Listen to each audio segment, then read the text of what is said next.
Hello everybody and welcome back to the Talia Chester YouTube channel. Today we're going to have a look at my favourite 3 games that I have personally played. They're going to be the most interesting ones I've played. They all have queen sacrifices in them and they kind of represent my play style the best as a player. And I just thought it would be very interesting to have a look at the best games that I've played. But first of all, before that, the most important thing today, if we have a quick look over here, we can see we've got this trailer here, Chess Masters The End Game. Looks very interesting. If we let it play for a second, we will see it's obviously going to do a bunch of intro stuff, but if we have a look over in this corner here, we're going to be, did you see someone there?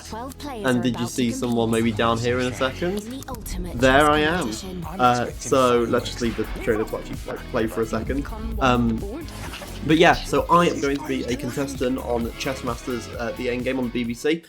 So if any of you would like to watch it, it's going to be on BBC Two at 8 o'clock on Monday. It's going to be on for every week for 8 weeks. Or you can also watch it on iPlayer as well. So if you're interested, it'd be brilliant for people to go watch it. Because it was a lot of fun putting that show, being in that show and watching it all get put together. So I think you'll all very much enjoy it. So let's have a look at some of these games. So, the first one, I am playing black against Danny Griffiths. This was a club match that I played. I think it was part of some kind of cup, I think. It was like in an elimination round. And Danny Griffiths was my opponent. Known him for absolutely years. He was one of the people that was there when I first joined the chess club. So, let's have a look at the game. So, we start off with knight to f3, the Reti. I don't normally like playing against this because I normally find that playing e6 as my general starting move normally doesn't work too well. So instead, in this game, I decided to play a King's Indian. We can see I develop my pieces, and I'm not the kind of person that regularly plays these King's Indian steps at all. I used to try them occasionally, but they never ended up working that well for me. But at least in this game, it kind of went a lot better for me. So after knight c3, I played knight to d7, which is one of the common ideas in this opening. You've always got ideas of playing e5 and c5 here. Also moves like c6, but just the knight move manages to support both of these. So yeah, that's a very common move here. And after the bishop develops, I go and attack the bishop. It's not the best move in the position. I just thought that after they've moved this bishop once, it's not really going to want to move it for a second time. Which they do, and move it back to defend the d4 pawn. Obviously, my knight's in a bit of a rubbish position here, but I can now push the move f5 and manage to get into a position where I can start some kind of pawn storm going on the king side and just kind of start my attack. They play queen to c1, obviously with the idea of trying to come it down to h6 with the bishop. I play e5 because I'm not actually that worried about them playing bishop to h6. Obviously, even if I take, it's not that bad. But if they play bishop to h6 and then decide to take, that's fine by me. They haven't really got any attack going on here. So I've basically taken control of the centre through the flanks, which is kind of what I generally like to do in my openings. After an exchange here of pieces, we ended up with this kind of pawn structure in the centre, whereas they've now got this open file they can try and take control of. In this position, you'd think straight away about castling, in my opinion. Castling makes most sense because then you can get that rook onto that open file afterwards and then start trying to attack down there. But the move knight to d5 is played, which I wasn't a massive fan of, just purely because c6 you can just kick the piece out of the way, and I didn't think it was a very good move. You'd think that a move like rook to f7 as well to try and move your rook over this way might also work. But I played c6 here just to kick the piece out of the way, and I couldn't really see what could be wrong with that. Here, they played the move bishop to g5, attacking my queen. I'm going to have to move my queen out of the way, and the knight is going to try and come into e7, which is obviously the idea that they came up with. Obviously, I didn't see this at the time. Otherwise, a move like rook to f7 will have stopped that.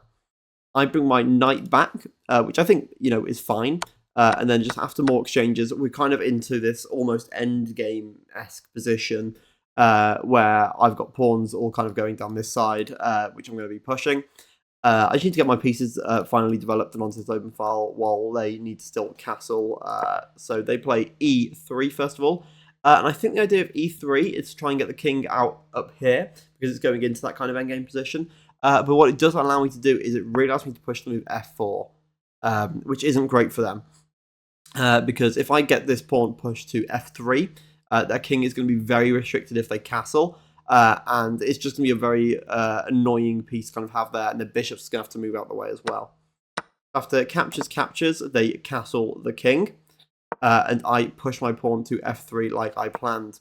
And they move their bishop back to h1. And you can see in this corner here, you've kind of got all your pieces kind of like squished together. And there's going to be, I'm going to find it very difficult to kind of get this bishop out at any point, especially considering I've got such good control over this pawn over here. I still need to get this bishop out into the game, so a move like bishop to h3 makes a lot of sense to try and kick the rook out the way, and now the king is very much restricted in the places that it can go to. Continuing developing here, I play rook to e8, and I specifically use the rook on the a file here, because I think that these rooks here are actually quite useful. Obviously, I could play rook to e8 with the other one, and then bring the other rook over here. And if they decide to exchange off rooks here, I don't feel too bad. Now, they play the move bishop to b3, and bishop to and this move here, bishop to b3, is actually a blunder because of the move rook to e2, and you're just really far into the position here, and black's kind of got a bit of a lost cause. However, I don't play that, mainly because I just see a move that I could do for style points, and at the time it was getting later on in the game, people were kind of watching my game and was like, oh, move queen to d4 could be quite stylish if they don't spot something. Especially if they do a move like trying to attack the queen, which is exactly what I thought. I thought I'd play something like queen, rook to d1. That seems like the most obvious move, and it's what they do play. However, there's now checkmate in 3 moves. Well, let's see if you can find it first. I'll give you a second to pause it. With the move queen takes f2, sacrificing the queen. And the king right now is able to come into the position. The king's able to come to f2 and to take the queen, and obviously I'm down a lot of material.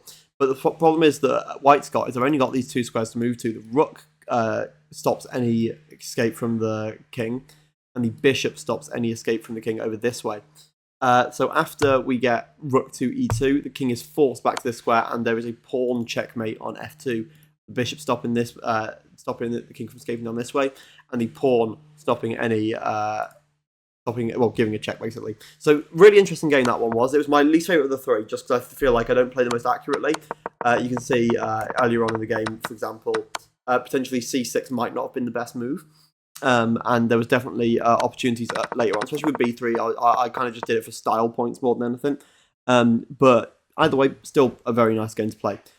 Next of all, we'll be having a look at my game against Richard Bryant again. I'm playing as black. And this is what I normally describe as like my miniature. This is my fun miniature, where I actually play quite badly in the opening. I actually managed to get like 12 moves of theory in, but then still managed to mess it up. There you go. E4, E6, the French, my personal favourite black opening. And we kind of just developed a standard weight, and this is called the Tarrasch defense. The idea of the Tarrasch is to take control of the centre with the knight here, while still allowing this c pawn to move out the way. There's many different variations you can play here. You can take with the e pawn here, but you can also develop your knight and then move it back to d7. Now this is a little bit outdated. This is quite an old variation called the closed variation. And after bishop to d3, I then try and take control of the centre with c5. These are all very common ideas of the French. They play c3, and I play knight to c6, and they play knight to e2. This is all theory. This has all been played before. I play queen to b6 to attack this centre square, just trying to get as much pressure on it as possible. And they played the move knight to f3. Now this is very common, and here the move you should play is c takes d4. However, I get my theory slightly muddled up here and play f6. It is still a book move, but it's not the best one. Normally you do take in the centre first. Here they capture the pawn, and I capture back. You can leave it to not be captured, but it's not exactly recommended. You just end up with a lot of very risky kind of positions here, really. So they take it here, and then they castle the king. I develop my bishop to d7, mainly with the idea of stopping any ideas of giving checks if this knight moves out the way. So, for example, you can have a lot of situations where you capture this pawn in the centre, and then you end up with your queen on this square, but once the bishop moves, the queen will capture your queen, obviously winning it. So I played the bishop here to stop that attack down this diagonal. They played move b3, obviously trying to get the bishop out of the way so they can develop it. Here the move rook to e1 is a lot better, just because it's taking that open file, and there's other ways of defending this pawn here, and then the bishop can get out that way. So they play the move b3. I then capture in the centre, because I hadn't done that yet, and then I play the move bishop to d6. Obviously, I've got control of this diagonal now. I'm controlling the center. This pawn's still quite weak, and I might want to push it. But the other reason that I played this move here is because I had the very sneaky idea here of a sequence which actually does come true. Because here, let's have a look at the position. If it was my move now, let's get white to play a non-important move. Here, it looks like after I take here, and take here, obviously I can take back with the knight, but you'd also have the sacrifice over here and winning the queen. So in this position, it looks like they've kind of got it all covered. However, if the knight moves out the way, which it does, knight to c3 is played, they're actually losing this pawn via the same way that I was showing before. So knight takes d4, and queen takes here. As you see, they haven't got the threat down this side of the board to give the check, but they do have the threat to give the check over this side. And obviously, in that position, you see, wow, there's just a queen there. I don't need to worry about it. So they do this discovered check, discovered check attacking the queen. And after I capture back, and if they decide to capture back here, they've actually fallen into my little trap here. Because I have captures on h2 here, because I've opened up this rook from taking with g6. The king then, it moves to h1, and then I move back to attack the queen, winning it straight away, and this is just a winning game for me. I'm 5 points up in material, and I'm going to exchange off this knight in a second. So that would be really good for me, but they decide here, in the position after they've sacrificed the bishop, they've realised it's not worth it, because they will just lose the queen, and they don't want to do that, even though I'm still 4 points up here. However, they play the move bishop to b2, obviously trying to defend the knight. However, this leads to a forced checkmating sequence with another sacrifice. So we have bishop takes h2 to start off with. The king moves to h1. I move the bishop out of the way. I can actually move to any of the squares on this diagonal, they all still work. The king moves to g1, and then rook sacrifice on h1. This is an attraction sacrifice, attracting the king to that square. So I can move my queen over to give the check instead, and checkmate on h2.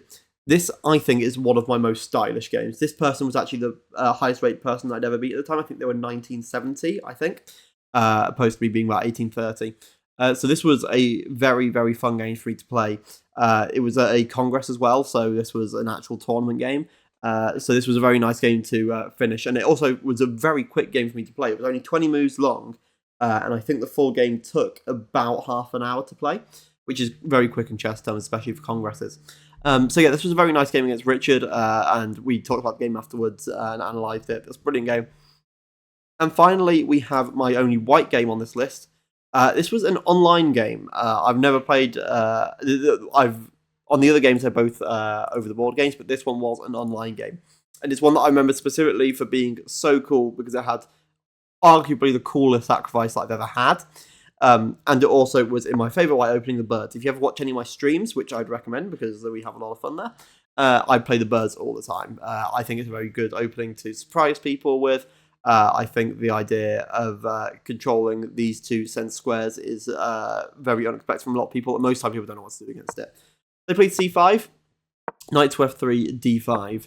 And this is just all very common ideas for the birds. We kind of get this fianchettoed bishop on the queen side of the board, and it controls these two squares in the center with basically all of your pieces. All your pieces basically are revolved around trying to control these two center squares. They play bishop to g4 to pin the knight, which means that I can play the move bishop to b5, because obviously not to move the knight back, and they can try and defend it with their queen, but they decide not to in this game. I castle. They play bishop to e7, and I move my queen out of the way of the bishop here. Quite often you'll see people take this knight, and it's probably what I would recommend here, because it gets the rook into a slightly awkward position, and then you can move the queen up to here. However, in this game they castle instead, and I play the move takes the knight here. So the knight now can't move out the way, and I've got even more control over these key squares, because that key knight there that was that only control over these squares has now gone. The knight comes into the center, attacking the bishop and the pawn, and here they play the move the queen to c7. Obviously, I could take this bishop here, but right now I feel like I've got a better chance of just attacking this bishop. I think it's a nicer move. And the bishop comes back to f5. I play d3, and these all, honestly, are the most common ideas in this opening pushing the pawn here, knight comes into the centre, bring this knight in over this way, move the queen to e1 and up to g3. These are all ideas that are very commonly in this opening. Also c4 also is a very common idea to play as well. Rook to b8 I thought was a little bit of a strange move, but it is actually quite a good move here. The idea is obviously to push the move c4 in a second, which is the reason why the engine recommends playing c4 straight away to kind of just block that threat from coming in. I do it in a different way of playing knight to d2 to stop this, and I just kind of thought that after I've kind of blocked this threat, this rook's not really doing too much on this file, and I can kind of just, chill about it.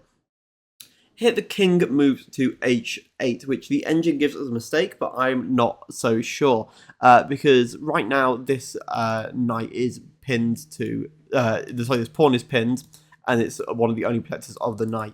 So obviously I want to try and get the king out of the way there. And here I take control of the centre fully with the move e4. My knight's controlling that centre square. And after captures, it looks like they are actually winning this pawn here.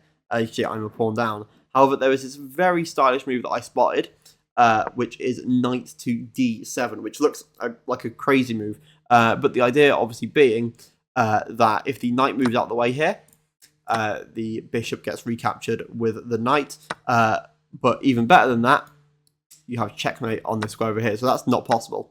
But also the queen is able to take, and then you can take the bishop on this square, and then you've got a very good attack going on over here. So right now, this knight to d7 move, I personally thought was a really cool move. The engine actually recommends playing f5, which is another quite stylish move, just sacrificing that pawn.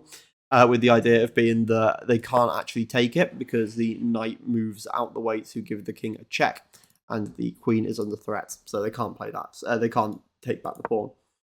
But I didn't see that in the game, so I played the move knight to d7, which they are still forced to take it, and then I take the bishop in the centre to get this kind of attack going on. So I'm a pawn down, but I'm still quite happy with my position. They play rook to g8 to try and defend this pawn.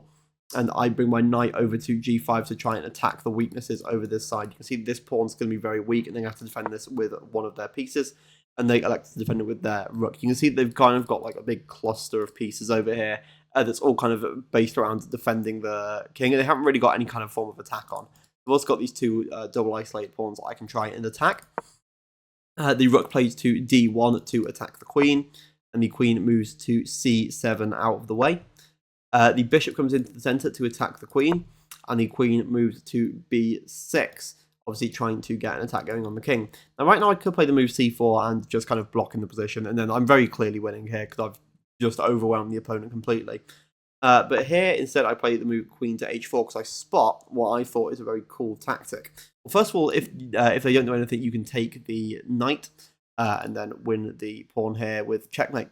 But they played the move h6 as their move.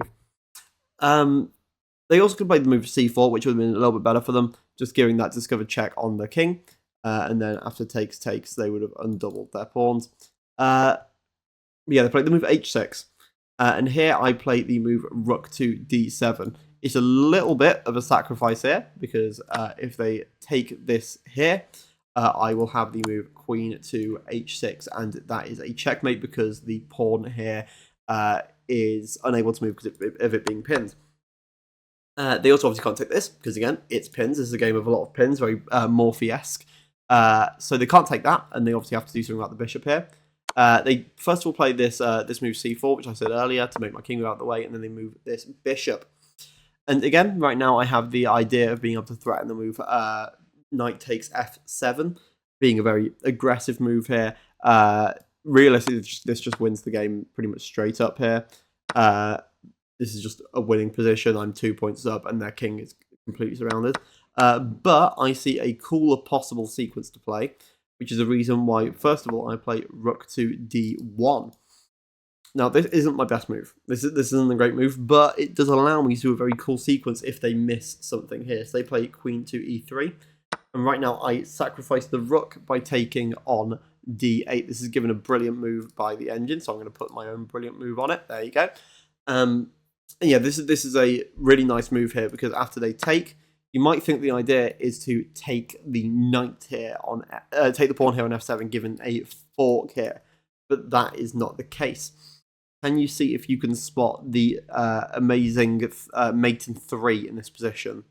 The move here is queen takes h6, and I think this is my most stylish queen sacrifice I've ever done, because after captures here, they have no other move they can play here other than knight to h7, and if they do that, I will get this smothered mate here. But if they decide to take here, I have bishop takes f6, the king still has nowhere to move to, the rook has to move down there, and then I have checkmate on that back rank. Personally, I think this is a absolutely beautiful checkmate. This is my most proud checkmate, this mate in 3 that I managed to find. You can see that everything in this position is working together to stop the black king from moving. I think this is an absolutely beautiful checkmate. It's one of my most proud games that I've ever played. But yeah, so that is my 3 favourite games that I have ever played. Thank you for watching the video. If you enjoyed it, please make sure to leave a like and a comment down below. And if you really liked it, please make sure to subscribe. Thank you for watching, and I will see you guys next time. Bye-bye.